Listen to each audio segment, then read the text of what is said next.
One of the first things we needed to identify for this year's Camel Whitewater Challenge was a venue for accommodation. We were fortunate enough to have the Zambezi Sun allocated, and it's provided an excellent venue with outstanding meals and superb quality accommodation. One of the fundamental parts of this event is the transport. Each day we have to move approximately 220 people from the hotel to the river. Land Rovers we're using for our medics, camera crews, staff that we need to move around. The big transport, the coaches and the trucks to move the bulk of people. As you've seen for yourself, the roads are trashed, eh? So you need something that's fairly solid, and the landings have been good. The most important thing at this event is safety. It is our utmost concern that every person that gets onto the river gets off it again safely. To cover this, we have a team of 13 safety personnel, each of them with a medical qualification, and they are positioned at the most difficult rapids in rafts and kayaks. Each of them are connected by radio to the Medical Air Rescue Service, which in the event of an emergency will fly in with a helicopter and evacuate that person to the most feasible medical facility. The third discipline in the event is the downriver kayak race. Each country is represented by just one specialist kayaker on this grueling 10-kilometer race through some of the world's toughest whitewater. They must all use identical Piranha Inner Zone 232 kayaks, the latest and hottest model. But this race is certainly not for the faint-hearted, as they're faced with 5-meter standing waves, huge holes and powerful whirlpools, and only the most experienced participants are allowed. The event has a mass start, then the river drops into a quick series of 4 rapids. Then after Rapid 8, there's a compulsory portage at 9, before the final and most telling push through the remaining rapids to the finish. The mass start is a lottery, requiring flat-out power to stand a chance of getting the best line into the first drop, and adrenaline-fueled muscles drive the kayak forward. The early leader is last year's winner, Steve Fisher from South Africa, with the chasing pack hot on his heels.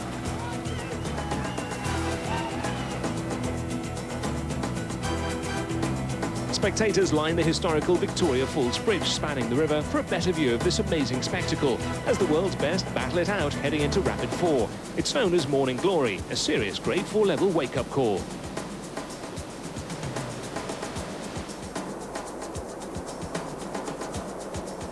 By Rapid 7, Slovenia's Yuri Franco leads from Italy's Thomas Waldner, followed by South Africa and the Czech Republic, who've fallen behind after multiple Eskimo rolls in the Whitewater Hell. But anything can happen from here.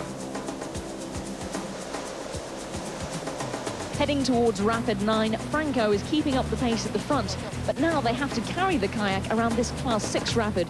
Too dangerous, even for the experts. And just one slip here could cost him the race and a valuable 10% of the overall points total for his team. South Africa's Steve Fisher is holding third position, but he's under pressure as he tries to close the gap on the leading pair. Even after 45 minutes of racing with muscles set to explode, the contest is as fierce as at the start as they carry the boat and run across the treacherous rocks. Somewhere in the middle of the field is the leader of the women's race, Nikki Kelly of New Zealand, who won this event last year. She's followed by the USA, who drops in cleanly again on the other side of the rapid in hot pursuit. Into the closing stages, and now leading at Rapid 11 is Italy's Thomas Waldner, who's stolen the lead over Yuri Franco from Slovenia. While reigning champion Fisher of South Africa is left behind this duo in third. Nikki Kelly holds on to a comfortable lead for New Zealand with just 2 rapids left, while second place for the USA ahead of South Africa. At the finish line, Thomas Waldner has held off the challenge from Slovenia to record Italy's first victory of the championships. And an exhausted Yuri Franco comes through to score valuable points in second, while Fisher holds on to third for South Africa. Very beautiful race, and the best river on the world. I had a great race, loved it, loved the rapids. So my favourite part, flat water, was a bit hard out. Got a good blister now, and I couldn't catch any of those damn guys. They're too strong. The New Zealand men's team will enjoy being top of the table overall, and the New Zealand women's team are now poised for the title with second place shared.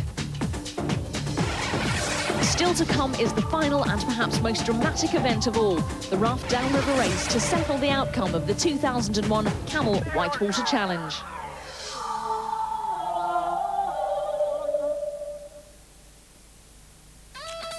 In true challenge spirit, everyone was up for a yabba-dabba-doo Flintstones party, away from the rigours of the Zambezi River.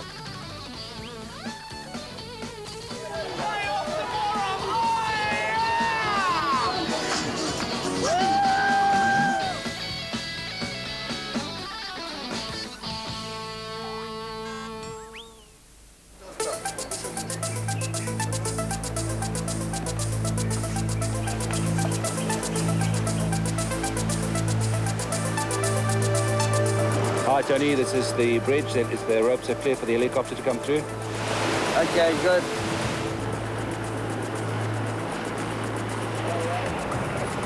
Everybody, I think, is trying to focus a little bit right now. Definitely a lot of nerves going by. Everybody just wants to run clean as best they can. If you want to see some activity, the Russian rafting is getting from there around that corner in one big bunch. And there's going to be some carnage. The downriver raft race is the flagship event of the Camel Whitewater Challenge and counts for the most points towards the championship title. The first time of the week, everyone is feeling okay. We were feeling a bit dizzy all week, different country. But this morning, it's our race, I think. This is the one to win.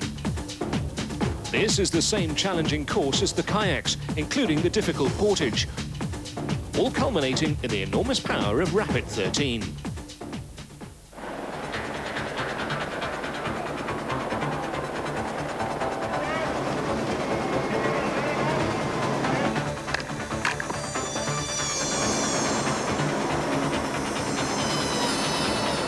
Pushing for the lead, Germany are the first casualties as they flip, and their challenge is all but over. It's an astonishing sight, the river littered with swimmers and rafts as they power on relentlessly. Slovenia take an early lead from Australia and the US as the Germans are dragged under time and again in the boiling water. Now the women follow the 16 men's rafts down the river, with everyone determined to win in a three-way race for the title. The Americans are out of the blocks fastest and steal an early lead into the first rapid as the rest collide. Slovenia paddle on, establishing a lead through the tortuous flat sections. Their strength and endurance paying dividends here to gain a vital 10-second advantage. Into Rapid 4, and the Slovenian team know the precise line through this enormous rapid. Smoothly done, and now with a substantial lead over Australia and the highly motivated Canadians pushing on in third. But the untamable Zambezi now claims a Russian scum, flipped over on the powerful diagonal and left to their fate. The US women come through this same section cleanly, later on in the race having established a solid lead over the rest. The New Zealand women's team know they only need to maintain second place to be crowned champions. With Slovenia's lead looking unassailable at this early stage, the battle is on for second and the points. Rapid 5 is the single largest drop on the course, but out in the clear and without any pressuring for space, Slovenia can afford to take the perfect line and cruise through safely. The Canadians follow their example behind the leaders, but third place Australia are on the edge, over and out, and that single mistake could cost them the title. Back with the women, and the US line up perfectly on the 10-quattro tightrope. New Zealand's women catch up with the back of the men's race, but head through smoothly and continue the chase for the lead. Holding third in the women's event is South Africa, who get snagged in the crease, dragged under and lose valuable time. And exactly the same happens to the Czech women. Approaching the relatively tame Rapid 6, Slovenia look comfortable. But that's an astonishing flip for them, showing that no one can underestimate the strength and the danger of any of the Zambezi Rapids, as Canada now sees their chance to close up and take the lead. Halfway through the course, limbs aching and lungs burning, new front-runners Canada now face the fearsome 7th Rapid. Australia barrel through, now in second place, having made a remarkable recovery from their earlier spill, and Costa Rica are up into third. Slovakia and South Africa have closed the gap between the first wave of 8 and the second, and are looking set for an extremely fast time.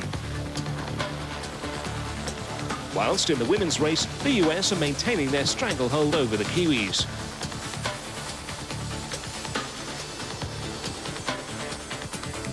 Rapid 8 offers two options, and Canada, the chasing Australians and Costa Rica all opt for the safer but slower right-hand side. While Slovenia gamble on a fast transit through the centre, and they got it wrong, suffering their second flip of the race, again dragged along in the mighty river and out of control.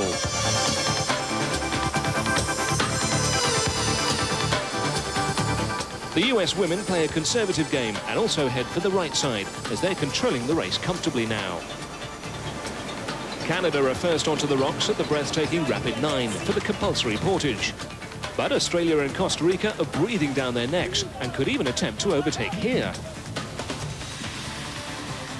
This is perhaps the longest 150 metres ever across severe terrain, a back-breaking weight and under race pressure.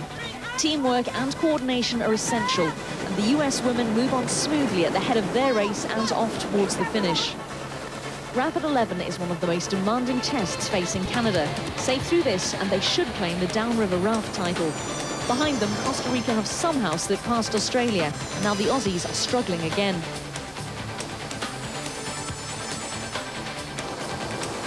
New Zealand's women are still battling to close the deficit on their American rivals. But meanwhile, at the front, first into Rapid 13 and across the finish line, it's the jubilant Canadians who flip mid-celebration safely home.